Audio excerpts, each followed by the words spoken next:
안녕하세요. 토요미스테리 디바제식합니다. 1978년 전라북도. 당시 이 지역에서 백화양조라는 주류 회사의 영향력이 상당했습니다. 지금의 우리에겐 좀 낯선 기업이죠. 1945년에 설립된 백화양조는 청주나 인삼주 같은 다양한 술을 만들어 팔면서 입지를 쌓게 돼요.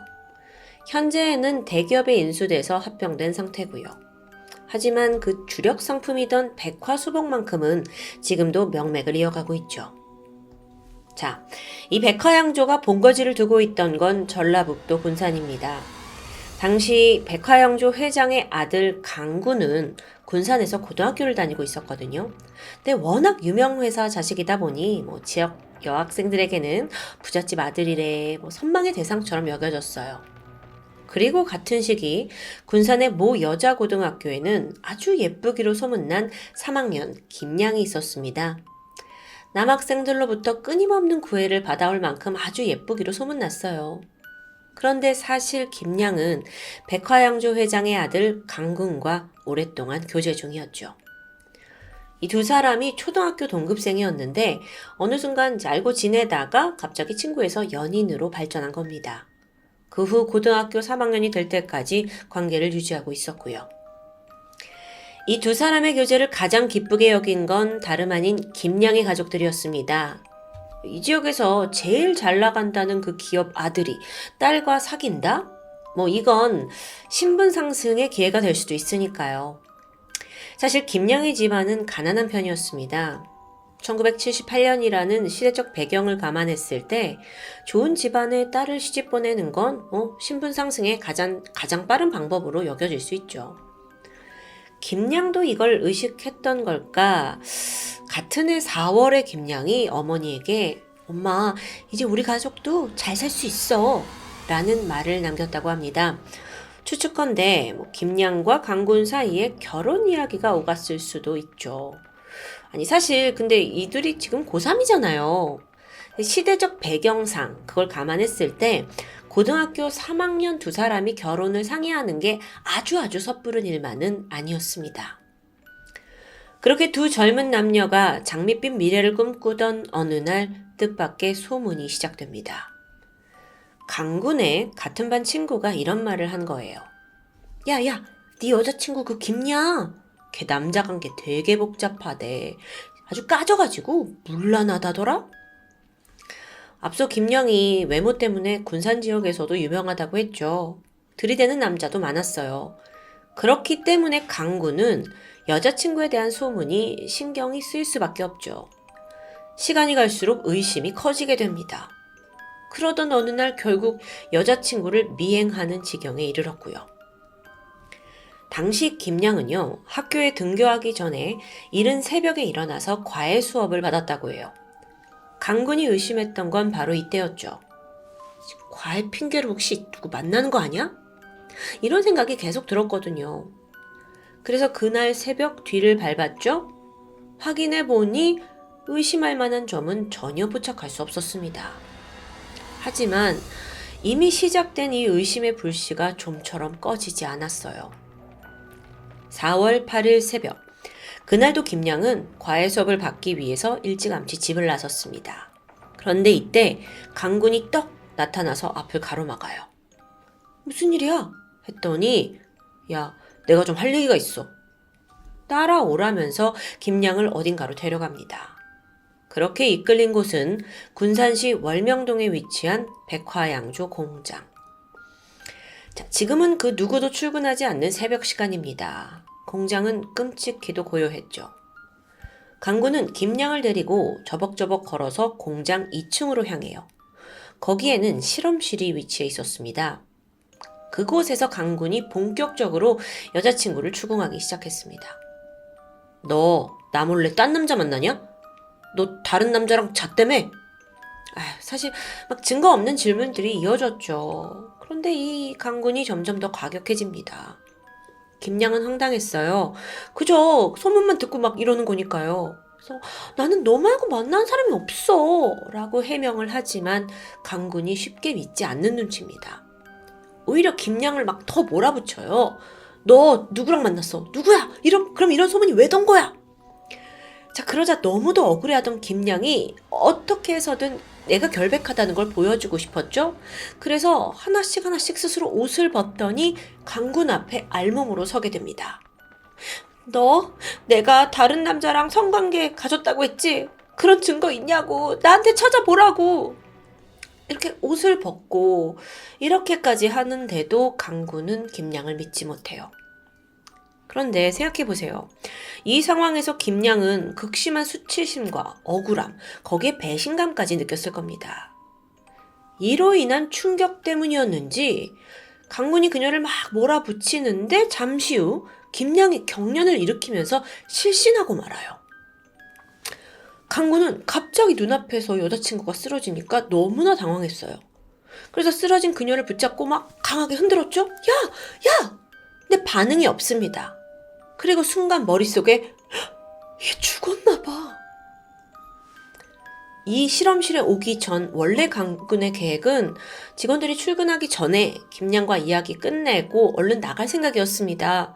그런데 예상 밖의 일이 닥치자 너무 당황스러웠죠. 어찌할 줄을 몰라요. 설상가상으로 1층에서 몇몇 직원들이 입구 쪽으로 들어오는 소리가 들렸습니다. 이거 곧 있으면 2층 실험실 직원들도 나타날 거예요. 강군이 생각을 했을 때 자기가 내가 너무했나? 너무 몰아붙였나? 그래서 얘가 죽었나? 이런 생각이 들어요. 근데 이 모습을 직원들, 그러니까 자기 아빠의 직원들에게 절대 들키면 안 되죠. 극도의 불안감에 사로잡혔는데요. 그렇다 보니 강군은 김양의 생사를 제대로 확인하지도 않았습니다. 그때 머릿속에 떠오른 건 오직 이 사건을 감춰야 해. 이때 눈에 들어온 건 실험실에 있던 대형 술통. 다짜고짜 강군은 김양을 들어서 술이 가득한 술통에 집어넣어요. 그 술과 함께 아이가 가라앉았죠. 강군은 이게 최선이라고 생각한 겁니다. 그리고 나서 김양이 아까 옷을 벗었잖아요. 그 옷을 가지런히 정리해서 술통 앞에 두었습니다. 마치 극단적인 선택을 한 것처럼 위장한 거죠. 이렇게 조작을 한 후에 강군은 직원들의 눈을 피해 공장을 떠났고 아무 일 없던 것처럼 일상으로 돌아갔습니다. 그렇게 약 20일이 흘렀는데 직원들이 그 김양의 옷은 발견하지 못한 것 같아요. 그런데 이제 실험실에서 기계를 돌리다가 마침 술통에 들어있던 김양의 시신을 발견합니다. 즉각 수사가 시작되었고 가장 유력한 용의자로 떠오른 건 김양의 남자친구 강군이었죠. 이 사건 현장인 백화양조 공장, 게다가 이 집 아들이잖아요. 그러니까 뭐 사실상 당연한 거예요. 게다가 사건 발생 5일 전에도 김양 집에 놀러 왔었고 이틀 전에도 집에 전화를 걸어서 내일 만나자 뭐 이런 부분들이 줄줄이 확인이 되었으니까요. 강군이 이제 신문을 봤는데 예상대로 완강하게 범행을 부인합니다. 이때 경찰이 꺼내든 카드가 바로 거짓말 탐지기. 여러분, 거짓말 탐지기는 뭐 요즘 시대엔 너무 흔한 기법이죠. 하지만 1978년에는 이제 막 도입된 아주 신생 수사 기법이었습니다. 그래서 경찰에게도 상당한 모험이었어요. 강군에게 질문을 시작했죠. 사건 당일 김양을 만났습니까? 아니요. 김양의 옷을 벗기거나 벗게 하고 술통에 빠뜨린 적이 있습니까? 아니요. 김양이 어떻게 백화양조 2층 실험실로 들어갔는지 압니까? 아니요. 김양이 어떻게 죽었는지 압니까? 아니요. 강군은 이 4가지 질문에 모두 아니오라고 대답했습니다. 하지만 거짓말 탐지기의 결과는 그 반대를 말하고 있었죠. 강군의 혈압, 맥박, 호흡약, 이 기록을 종합한 결과 거짓이에요. 결국 강군은 모든 걸 체념했고 추궁에 못 이겨 범행을 자백합니다. 저는 그냥 죽은 줄 알고 술통에 넣은 거예요. 이게 그의 주장이었어요. 검찰은 강군의 진술을 토대로 그의 살인죄를 기소했습니다. 참고로 이 건은 대한민국에서 거짓말 탐지기 결과가 기소의 사유가 된 최초의 사례로 기록됩니다. 자, 재판이 시작되었죠. 하지만 강군 측 변호사는 거짓말 탐지기의 증거 능력을 인정할 수 있냐? 라면서 반발해요. 막 도입된 지 얼마도 안 됐으니까요. 사실상 현재에도 이 거짓말 탐지기의 결과는 법정에서 유죄 증거로 채택되는 경우가 굉장히 드물죠. 혐의를 판단하는데 참작할 사유가 될 뿐입니다. 그 당시 법원도 이 거짓말 탐지기 결과만으로 유죄를 판단하는 데는 무리가 있다고 판단했어요. 하지만 여타 다른 증거들을 통해서 강군의 범행 사실 자체는 인정했죠. 그 결과 그에게 내려진 선고는 단기 2년 6개월, 장기 3년의 징역형이었습니다. 장기, 단기 이게 좀 생소한 판결이죠. 만 19세 미만 소년범에게 내려지는 선고 방식인데요. 쉽게 말해서 수감 태도에 따라서 장기, 길게는 3년, 단기, 짧게는 2년 6개월을 복역할 수 있다는 말입니다. 어떻게 복역을 하는지 그 태도를 좀 보고 기간을 탄력적으로 적용하는 방식이에요. 어쨌든 그건 둘째치고 지금 사람을 술통에 넣어가지고 죽였는데 징역 3년? 이건 너무한 거 아닌가 싶어요. 어쨌든 그렇게 강군은 1981년 만기 출소했다고 알려져 있습니다. 그 후의 근황은 현재 어디서도 찾아볼 수 없죠. 말도 안 되죠. 지금 같으면 절대로 같은 결과를 내올 수 없습니다. 사실 이 사건에는 많은 의혹이 있습니다. 아마 여러분도 들으시면서 에? 이게 맞아? 하실 거예요. 일단 정말 그날 김양이 강군의 주장대로 결백을 밝히려고 스스로 옷을 하나둘 벗었던 걸까요? 또 갑자기 기절을 했다는 것도 맞을까요? 이게 잘 이해가 되지 않아요. 근데 아주 과거 사건이라서 이게 또 사건의 디테일들이 남아있는 건 아니거든요. 대법원의 판례에는 그저 김양이 강군의 혼란에 흥분해 기절했다라는 내용만 적혀 있습니다. 참 이게 찝찝함이 남는 사건이에요. 아니 술통에다가 사람을 넣었고 술통에서 시신이 발견된 정말 국내 유례 없는 사건이니까요. 그 당시의 수사는 이게 최선이었던 겁니다. 추가적으로 덧붙이자면 이 사건을 통해서 우리나라에선 거짓말 탐지기 활용이 점차 실용화되기 시작합니다. 그로부터 2년 후인 1980년에 벌어진 이윤상군 유괴살인 사건, 이때는 거짓말 탐지기 결과가 수사에 아주 큰 영향을 미치기도 했고요.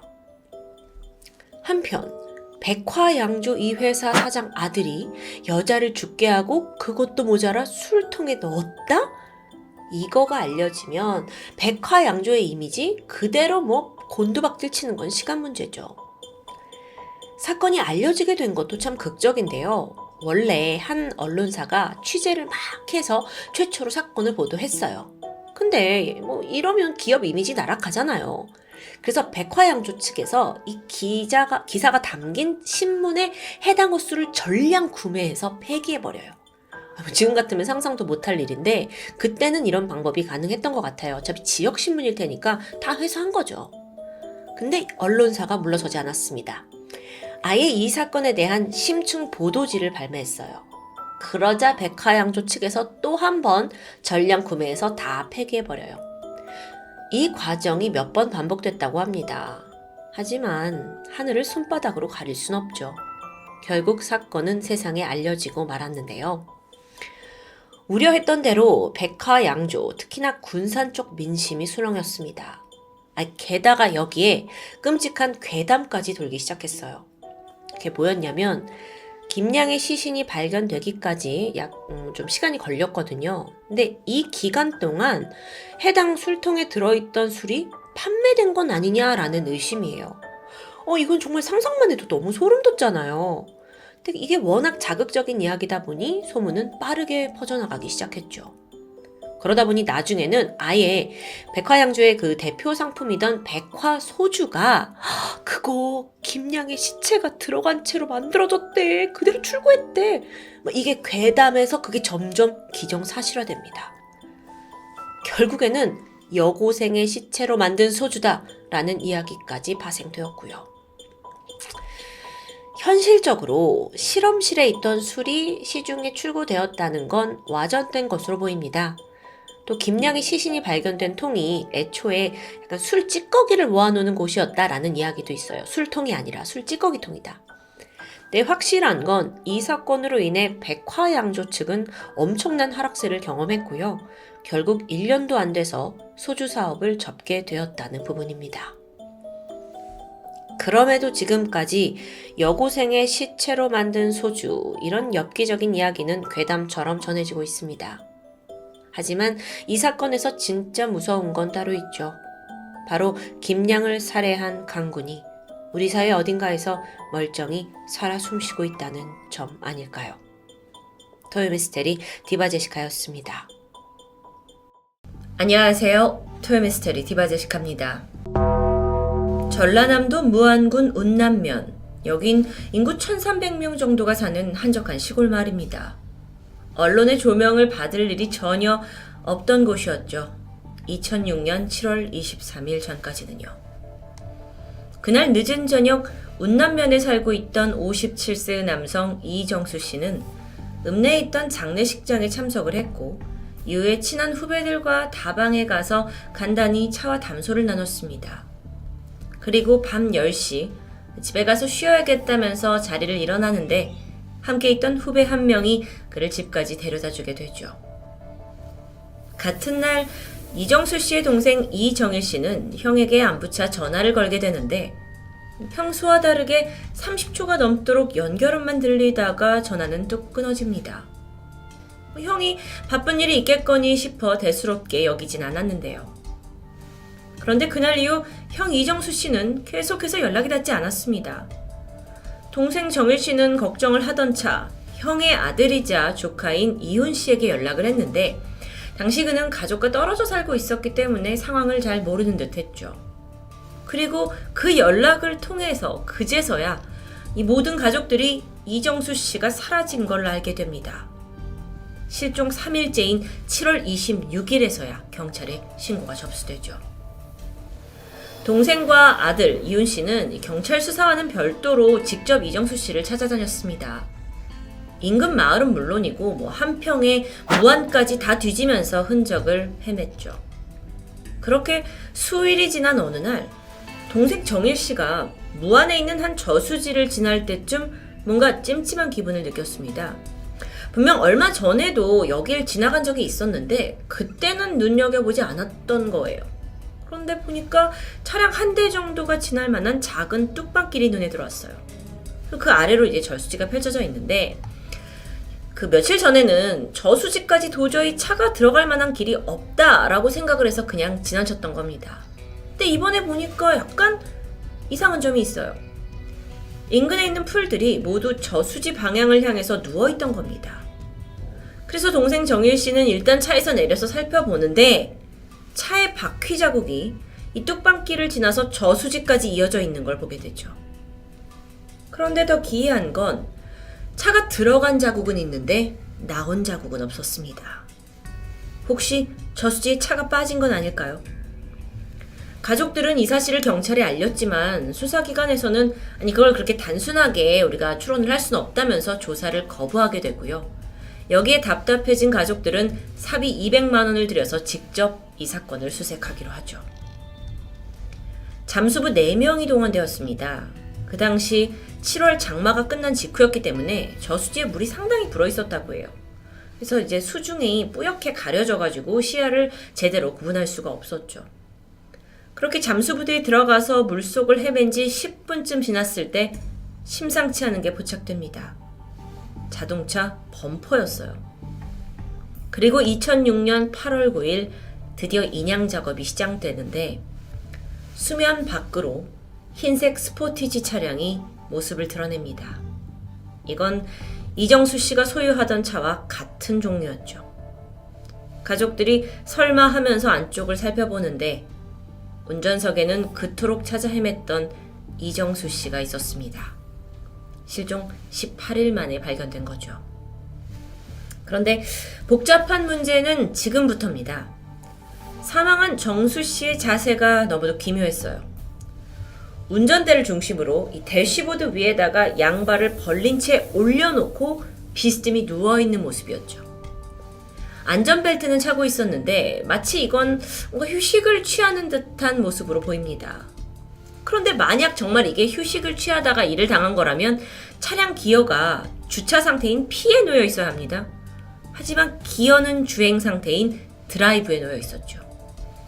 이 드라이브 상태에서는 운전자가 브레이크를 밟지 않는 한 차량은 저절로 앞으로 나가게 되어 있습니다. 그러니까 뭔가 이게 앞뒤가 맞지 않아요. 차량엔 무슨 충격을 받은 듯한 흔적이 별로 없었습니다.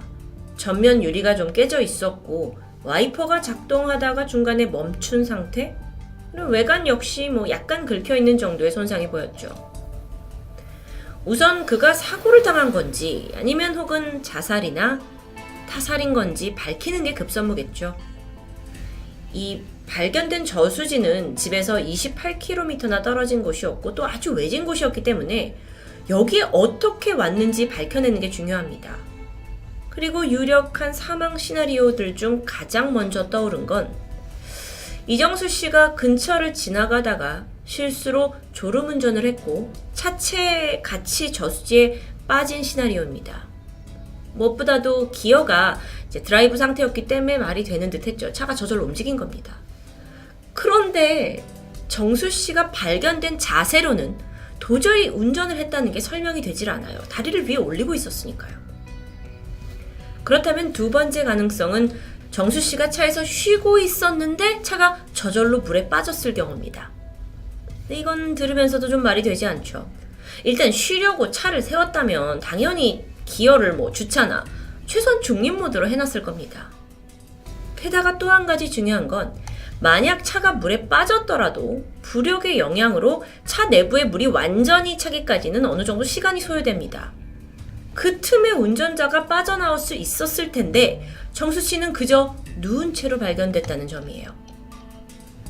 그렇다면 혹시 정수 씨가 운전을 하던 중 어떤 이유로 정신을 잃어서 차가 방향을 잃고 저수지로 그냥 떨어졌는데 혹시 부력으로 인해서 다리가 떠올라서 대시보드 위에 걸쳐진 건 아닐까요? 여기에 대한 정확한 이해를 위해서 SBS 그것이 알고 싶다 팀에서 스턴트맨을 고용해서 모의 실험을 진행했습니다. 그 결과 부력으로만 몸이 떠올라서 자세가 이렇게 바뀌기엔 결정적으로 운전대하고 대시보드 사이에 사람의 다리가 끼기 때문에 불가능하다라는 결론에 도달하게 되죠. 심지어 이걸 인위적으로 다리를 꺼내서 대시보드에 올려놓으려고 해도 힘든 상황이었다고 합니다. 자, 이런 정황으로 인해 점점 더 타살의 의혹은 커져갑니다. 결국 경찰은 정확한 사망 원인을 알기 위해서 국가수에 부검을 의뢰하게 되는데 여기서 충격적인 사실이 드러나죠. 사망 원인은 익사가 아니었습니다. 급성 약물 중독이었죠. 체내에서 독시라민이라는 수면 유도제가 적정량의 10배 넘게 검출돼요. 이 독시라민은 처방전 없이도 손쉽게 약국에서 구할 수 있는 성분인데요. 정수 씨가 그렇다면 자살을 시도했을 가능성도 봐야겠죠. 하지만 몸에 퍼져 있던 약물의 농도를 봤을 때 그는 이미 사망한 지 수시간이 지난 후 물속으로 옮겨졌다라는 게 밝혀집니다. 결국 이건 누군가가 개입한 명백한 타살이었죠. 그런데요, 이 사건이 참 복잡한 게 정수 씨의 몸속에서 검출된 게 한 가지 더 있습니다. 그게 민들레즙이었어요.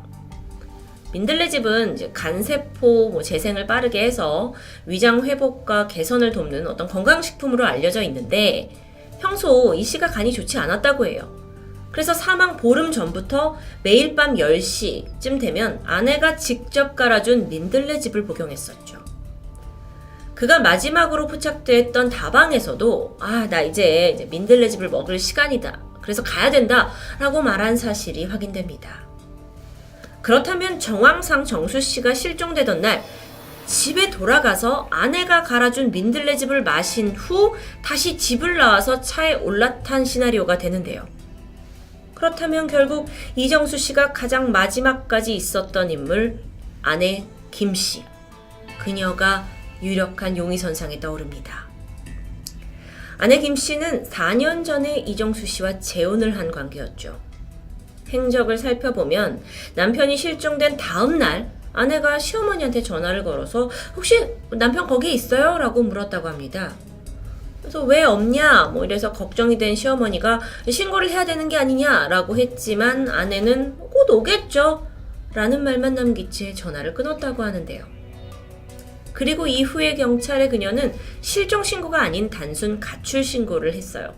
그리고 이걸 좀 동생 정일 씨가 이상하게 여겨서 항의를 하게 되니까 아내는 내가 점을 봤더니 한 달 안에 남편이 집에 돌아온다 라고 전개가 나왔다. 그래서 나는 그냥 단순 가출 신고를 한 거다라는 좀 말도 안 되는 해명을 하게 되는데요. 경찰은 아내를 용의자로 추궁했지만 그녀는 모든 혐의를 적극적으로 부인했습니다. 그리고 나서 사건이 이렇다 할 단서도 없고 용의자가 또 다른 용의자가 특정이 되지 않은 채 미제 사건으로 남는 듯 했죠. 그리고 6년이 지난 2012년 이 사건은 미제 사건을 전문으로 담당하던 보험범죄 수사팀에 의해 다시 한번 떠오르게 됩니다. 보험범죄? 네. 숨진 이정수 씨에게 거액의 보험금이 걸려 있었기 때문입니다. 무려 사망 당시에 16개의 보험이 가입돼 있었어요. 그리고 그중 단 한 건을 제외하고 수익자는 모두 아내 김 씨였죠. 그런데 미제 수사팀이 조사를 하던 중에 사실 이 씨가 저수지에서 사망하기 2년 전인 2004년 좀 어딘가 수상한 교통사고에 휘말린 적이 있다는 걸 확인하게 됩니다. 2004년 5월 저녁이었는데 정수 씨가 오토바이를 타고 시장에 가던 길에 1톤 트럭에 들이받치는 교통사고를 당했습니다. 당시 오토바이가 공중으로 날아갈 만큼 심했고 정수 씨는 목뼈가 부러지는 아주 대형 사고였죠. 그런데 트럭 운전기사였던 문 씨는 이 한적한 작은 마을에서 처음 보는 외진이었습니다. 근데 유독 이상한 건 이 씨의 아내가 이 사고가 난 후에 남편은 입원을 해 있고 합의를 해야 되는데 합의금을 한 푼도 받지 않았다는 부분이에요. 당시에 남편도 아내에게 물었죠. 왜 합의금을 안 받았냐? 이렇게 대형 사고였는데. 그랬더니 아내가 그 트럭 운전사 집에 갔더니 완전 단칸방에 돈이 나올 구석이 전혀 없어 보이더라. 그래서 그냥 불쌍해서 합의해줬다라고 설명합니다. 시기적으로 이 사고 몇 개월 전 정수 씨는 새로운 보험에 가입했고 아내는 실제 이 사고로 1억 2천만 원의 보험금을 수령하게 되죠. 정수 씨는 이 사실조차 뒤늦게 알았다고 합니다. 미제 사건 수사팀은 이 두 사건이 연결되어 있을 거라는 가능성을 두고 조사를 했는데 수상한 돈의 흐름이 포착돼요. 이 오토바이 사고가 나기 직전에 가해자였던 트럭 운전사 문 씨가 누군가로부터 2천만 원을 받은 내역이 확인된 겁니다. 그에게 돈을 건넨 사람은 새로운 인물 강 씨예요. 그리고 이 강 씨는 아내 김 씨의 오랜 내연남이었죠. 김 씨는 이정수 씨와 아내가 결혼하기 전부터 동거를 한 사이라는 게 밝혀집니다. 그러니까 의도적으로 이 두 사람이 이정수 씨에게 접근을 한 후에 거액의 보험을 들어놓고 그를 청부살인한 게 아니냐라고 볼 수 있을 텐데요. 이 모든 사실은요, 경찰 수사에 압박을 느낀 트럭 운전기사의 자백으로 드러나게 됐습니다. 그리고 수사망이 점점점 좁혀오게 되자 드디어 내연남이었던 강 씨가 모든 사실을 털어놓게 돼요. 사건의 전말은 이랬습니다. 2006년 7월의 늦은 밤, 강 씨, 그러니까 내연남 강 씨가 김 씨의 전화를 받고 저수지로 달려갔어요. 그랬더니 여기에는 이정수 씨의 차량이 비스듬히 되어져 있었고 조수석에 이미 의식을 잃은 그 정수 씨가 쭉 늘어져 있었다고 합니다. 아내가 민들레 집에다가 다량의 수면제를 타서 정수 씨를 재웠던 거죠. 아내는 내가 이제 남편을 처리해야 되는데 혼자 하긴 힘드니까 내연남이었던 강 씨에게 도움을 청한 거고 사고사로 위장을 해야 하니 차를 저수지로 빠뜨리자고 계획했습니다. 강 씨에 따르면 그렇게 계획을 듣긴 했지만 나는 겁이 나서 그저 뒤에서 지켜보기만 했다라고 진술을 하는데 정말 이때 방조만 했는지는 믿기 힘들지만 어쨌든 이 진술로 인해서 이 사건의 전말이 드디어 밝혀지는 듯 했죠. 그런데 또 다른 국면에 부딪힙니다. 아내가 혐의를 전면 부인하는 겁니다. 이 모든 건 내연남 강 씨가 지어낸 모략이라면서 끝까지 결백하다고 말하는데요. 그렇게 두 사람의 엇갈린 주장 속에서 공방이 펼쳐졌죠. 자, 그럼 결론적으로 법원의 판단은 어땠을까요? 1심과 2심에서 이들은 무죄를 선고받습니다. 아내가 이 독극물을 샀다는 증거가 없었고요. 그리고 남편이 정확히 어디서 사망했는지에 대한 증거가 불충분하다는 이유에서였죠. 물론 법원의 판단은 증거주의 맞습니다. 그런데 대신에 그 과거에 있었던 오토바이 사고건은 살인 미수 혐의가 인정이 되었고요. 아내 김 씨와 내연남 강 씨는 각각 징역 5년, 그리고 트럭 운전기사 문 씨 또한 징역 4년을 선고받습니다. 하지만 정작 이정수 씨 살인에 대한 판결은 없어요. 그래서 여전히 그 부분은 미제로 남았다고 볼 수 있죠. 2021년 현재 아내 김 씨와 내연남 강 씨는 이미 형을 끝내고 자유의 몸이 되었을 시간입니다. 진실은 이제 그들만이 알고 있겠죠. 판결 이후 이정수 씨의 나이든 어머니는 아들을 잃은 억울함과 이 슬픔에 괴로워하시다가 결국 세상을 떠나셨다고 합니다. 정황과 진술이 있었음에도 직접적인 증거 불충분으로 용의자들이 법망을 살살 빠져나간 사건. 정말 억울한데요. 이 무한 저수지 살인 사건의 전말 여러분은 어떻게 생각하시나요? 이후에 나오는 추천 영상을 통해서 분명 범인이 추정되지만 미꾸라지처럼 무죄를 선고받은 사건들을 좀 더 소개하고자 합니다. 토요미스테리 디바제시카였습니다.